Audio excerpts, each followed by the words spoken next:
Today we're continuing on with A Long Way from Chicago by Richard Peck.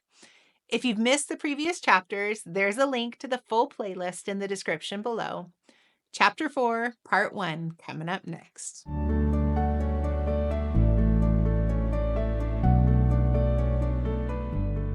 Welcome to Read with Maren, where I bring you fun, wholesome, and inspiring stories that you can share with the whole family. Stay to the end, and I'll share with you some of my thoughts as well as the inevitable bloopers. If you recall, in our last reading, Mary Alice, Grandma, and Joey had caught a bunch of catfish, helped serve the poor and the old, and drove the sheriff and his men crazy. Let's begin. 1932. "I don't think Grandma is a very good influence on us," Mary Alice said. It had taken her a while to come to that conclusion, and I had to agree. It reconciled us some to our trips to visit her. Mary Alice was 10 now. I believe this was the first year she didn't bring her jump rope with her. And she no longer pitched a fit because she couldn't take her best friends, Beverly and Audrey, with her to meet Grandma. They wouldn't understand, Mary Alice said. We weren't so sure that Mother and Dad would either. Since we still dragged our heels about going, they didn't notice that we looked forward to the trip. The gooseberries were ripe when we got there in August. Come to find out, Grandma was famous for her gooseberry pies. Mary Alice and I were stemming berries at the kitchen table that very first morning. Grandma was supervising a pan of them on the stove. The gooseberries popped softly as they burst open in boiling water. Then somebody knocked on the front door. Grandma ran an arm across her forehead and started through the house. We would have followed, but she said, "Keep at it." When she came back, Mrs. L.J. Weidenbach, the banker's wife, was right behind her. If she thought she was going to be asked to sit down, she had another think coming. Grandma returned to the stove, leaving Mrs. Weidenbach beached by the kitchen table, where she overlooked Mary Alice and me. She was big on top, though nowhere near as big as Grandma, but she had tiny feet, teetering in high-heeled shoes. The heat of the kitchen staggered her, but then people from Death Valley would have keeled over in Grandma's kitchen. "Mrs. Dowdel, I am here on a mission," she said, "and I'll come right to the point." "Do that," Grandma said. "You know this is Country Fair Week, the annual opportunity for our small community to make its mark." Grandma said nothing. "As you recall," Mrs. Weidenbach said, "my bread and butter pickles have taken the blue ribbon every year since the fair recommenced after the Great War." If Grandma recalled this, she showed no sign. "But my cucumbers this year just haven't been up to snuff. Not worth the brine for pickling. How were yours?" "I didn't put any in." "Ah, well, you were wise." Miss Weidenbach's forehead began to look slick, and it wasn't just the heat. "Mrs. Dowdel, I'll come clean. I don't think I'd better enter my bread and butter pickles this year, and I'm gonna tell you why. The Depression is upon us. Times are hard." "They were never easy for me," Grandma recalled. "And quite unfairly. People blame the bankers." "My stars," Grandma said. "The bank forecloses on people's farms, throws them off the land, and they don't even appreciate it." "Now, Mrs. Dowdel, don't be like that." Mrs. Weidenbach reached down the front of her dress and plucked up a lace handkerchief. She dabbed all around her mouth. "Mr. Weidenbach has asked me not to enter my bread and butter pickles into the competition at the fair this year." "Keep your head down till the Depression blows over, "Something like that. So naturally I thought of you. After all, we've been neighbors these many years." The Weidenbachs lived at the far end of town in the only brick house. "I said to my husband, 'Mr. Weidenbach, Somebody must carry home the blue ribbon to keep our town's name in front of the public.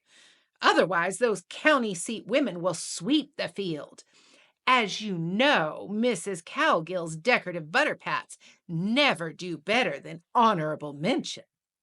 If Grandma knew who won what at the country fair, she showed no sign. But there's nobody to touch you for baking with gooseberries. Even those of us who have never had a taste have heard. Word gets around.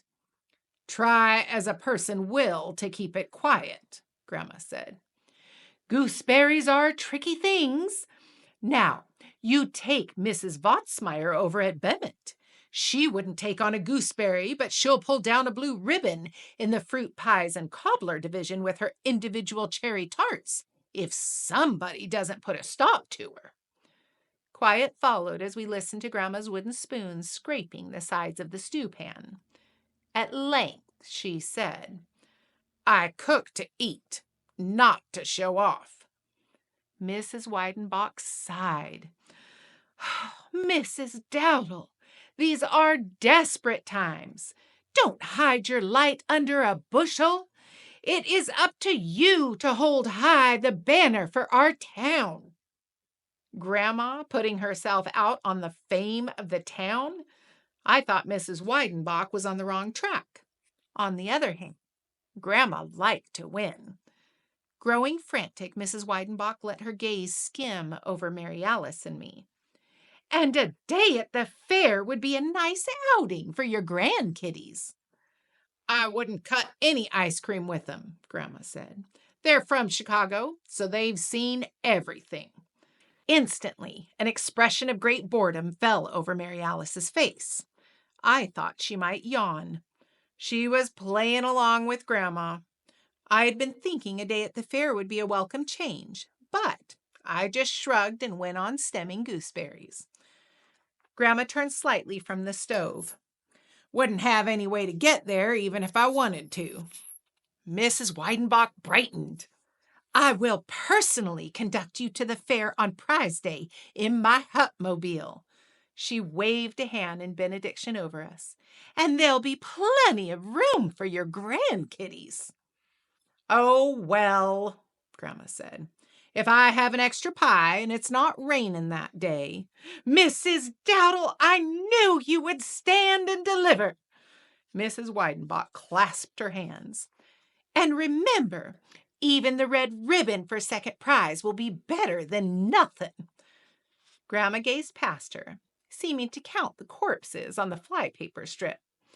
Mrs. Weidenbach was dismissed and soon left. We all listened to the powerful roar as she ground her hutmobile into gear. Grandma's sleeves were already turned back, or she'd be turning them back now. She pointed at me. Scoot uptown and bring me a 25-pound sack of sugar. Tell 'em to stick it to my bill. After that, I want every gooseberry off them bushes out back. She turned on Mary Alice. And you're going to learn a thing or two about pie crust. There followed 3 of the busiest days of my young life. Wrestling 25 pounds of sugar back from Moore's store was nothing to picking all the gooseberries off the bushes. As Mrs. Weidenbach said, the gooseberries are tricky things, sour to the taste and spiky with stickers. Not unlike Grandma. My throbbing hands were covered with sticker wounds from getting all the gooseberries into the pail. With towels around their middles and their hair tucked up, Grandma and Mary Alice rolled out endless pastries on big breadboards. We baked a gooseberry pie every 4 hours for the next 3 days. I had about all I could do to feed the corn cobs into the stove to keep the oven heat up. Gooseberries are so tart that more sugar than fruit goes into the pies. Some pies were still too sour, others gritty with too much sugar. We tried and tried again.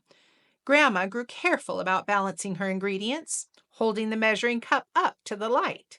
She was like a scientist seeking a cure for something. I had to go back uptown for more sugar and another big can of Crisco, and we had to sample them all in search for the perfect pie. Mary Alice said she's never since been able to look at a gooseberry in the face. The day of judgment came. Mary Alice and I were in the parlor early, waiting. Grandma had told us to cover our heads against the fairground sun.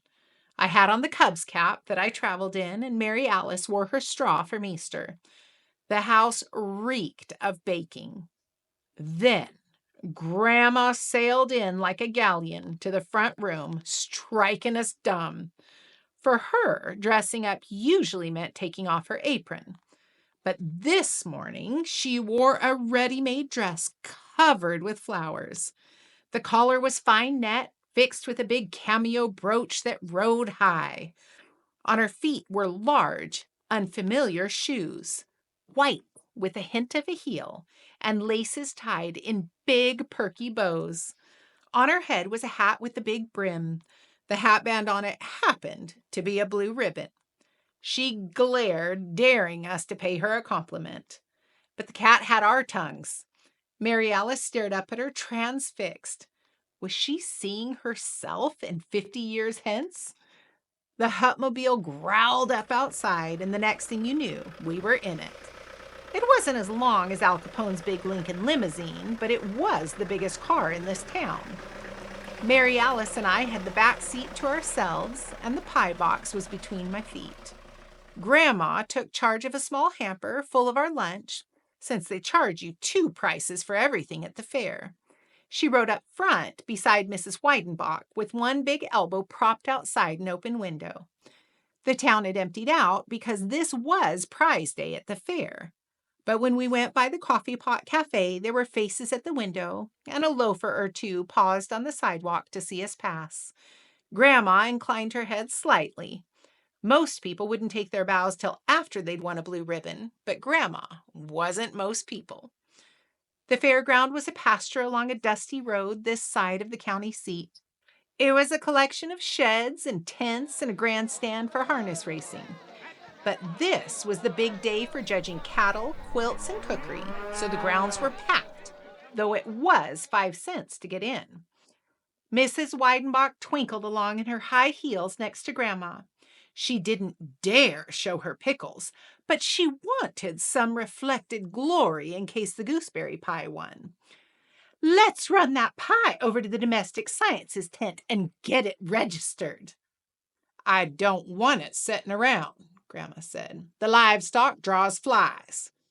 The pie was no burden to Grandma because I was carrying it. Let's see something of the fair first, she said, managing to sound uninterested. Along the midway, the Anti-Horse Thief Society had a stand selling burgoo and roasting ears. The 4-H Club was offering chances on a heifer. Alice Chalmers had a big tent showing their huskers and combines. Prohibition was about to be repealed, but the temperance people had another big tent offering ice water inside and a stage out front with a quartet singing. We stopped to hear him.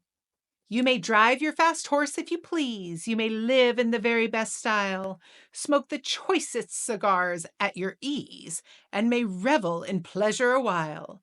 Play billiards from morning till night, or loaf in the barroom all day.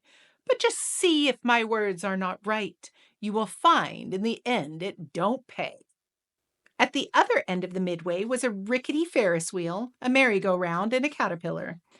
Beyond it was a sight that drew me. In an open stubble field, a biplane stood.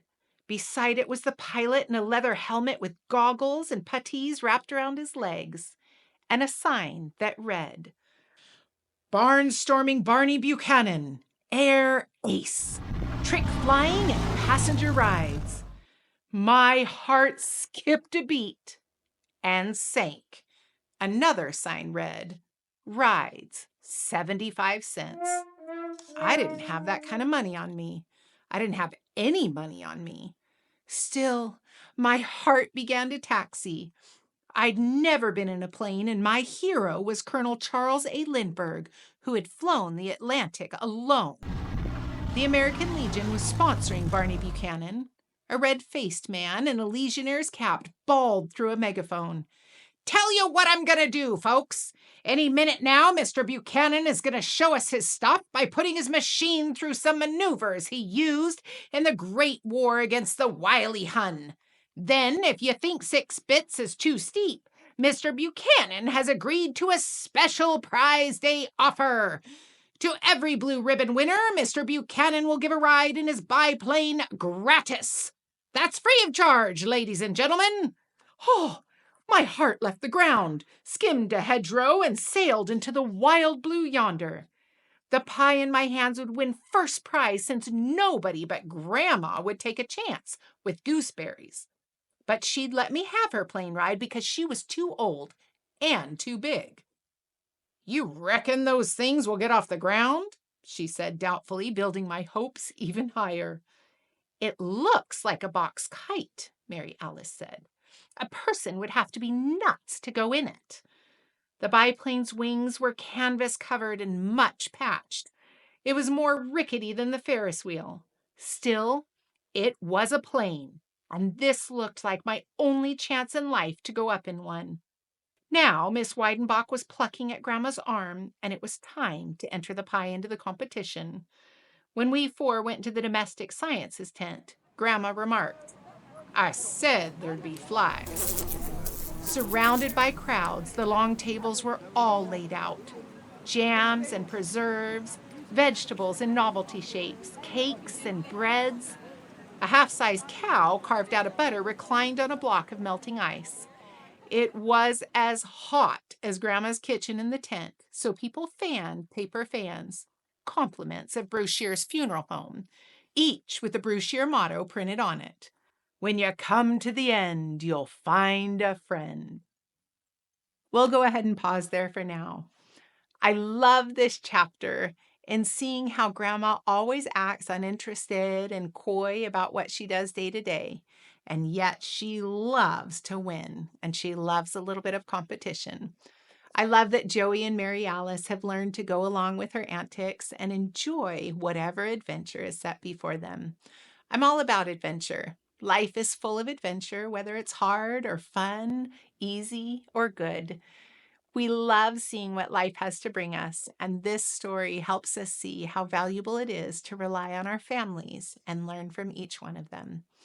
Remember, always look for the good in the world, and if you can't find it, create it yourself. We'll see you next time. We're going to do that. I was just practice. You ready? Are you ready? I'm so ready.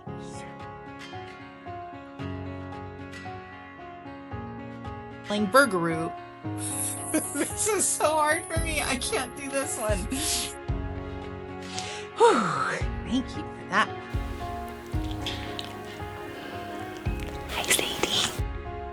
It was the big day. You're gonna hate editing this so much.